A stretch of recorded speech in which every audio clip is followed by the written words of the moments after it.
আপনি কিভাবে ভেবেছেন যারা 91 থেকে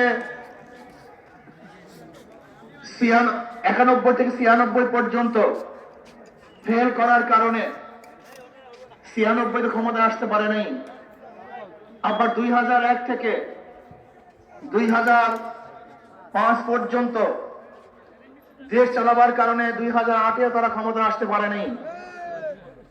2001-এ বিএনপি ইশতেহার ঘোষণা করেছিল, সেই ইশতেহারের মধ্যে স্টেজ দেখানোর মতো কোনো সুযোগ নাই। বিএনপি বাস্তবায়ন করতে পারে নাই। সরমনার হুজুর এখন ভাষণ দিতেছে। এমনকি 2001-এ বিএনপির ইশতেহারে 1 নম্বর শর্ত তারা পালন করতে পারে নাই। আমি বিশ্বাস করি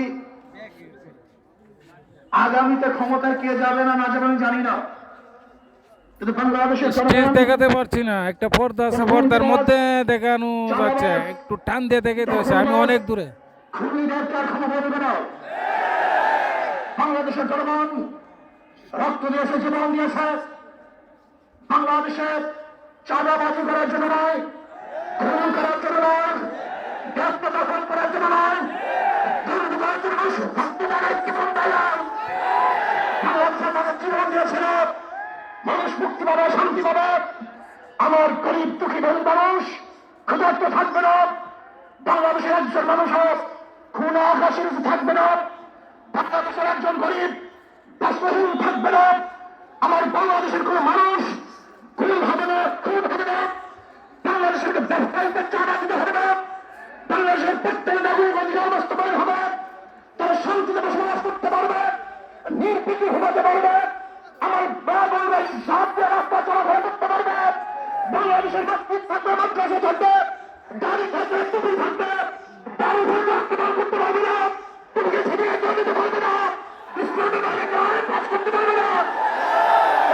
জীবন দিয়েছিল, রক্ত দিয়েছিল, দ্বিতীয়বার দাড়ি টানবে, এই দৃশ্য দেখার জন্য মানুষ রক্ত দেয় নাই। মৌলবাদীর বিরুদ্ধে আন্দোলন তুলবে, চতুর্দিক ঘুরিয়ে ফেলেছে, আর ঘুরানোর জায়গা নাই। চতুর্দিক ঘুরাইছে জনগণকে দেখানোর জন্য। ড্রোন উঠতেছে উপরে। বরং বাংলাদেশের মানুষ শাহাদাত বরণ করেছিল এই জাতিকে মুক্তি দেওয়ার জন্য, কোরআন ও সুন্নাহর আইন বাস্তবায়ন করার জন্য।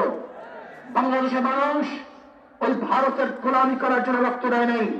বাংলাদেশের মানুষ ভারত আমাদের দেশে কর্তৃত্ব নেতৃত্ব করবে, আমেরিকা আমাদের দেশে কর্তৃত্ব নেতৃত্ব করবে, এর জন্য বাংলাদেশের মানুষ জীবন দেয়, রক্ত দেয় নাই। বাংলাদেশের মানুষ সাধারণ, তারা নিজেরা আইন প্রণয়ন করবে, নিজেরা সংসদ পরিচালিত করবে, তারা নিজেদের পায়ে দাঁড়াবে। বাংলাদেশের মানুষ জীবন দিতে পারে, কিন্তু কার গোলামি করতে পারে না। তারা ভাইয়ের আমার, আমি বিশ্বাস করি আজকে মঞ্চে যারা আছেন,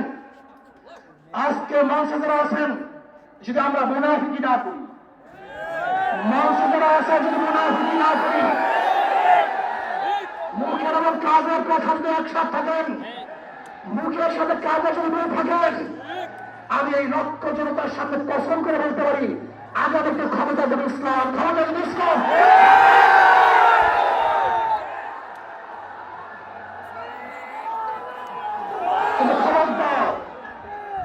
যদি মুনাফিকি করি তাহলে এদেশের মানুষ সচেতন হয়েছে, এদেশের মানুষ সব জ্ঞানী হয়ে গেছে। বিশ্বাস করবেন না, একজন রিক্সাওয়ালা, ঠেলাওয়ালা, কুলি মজদুরে বক্তব্য শুনলে আমরা আশ্চর্য হয়ে যাই।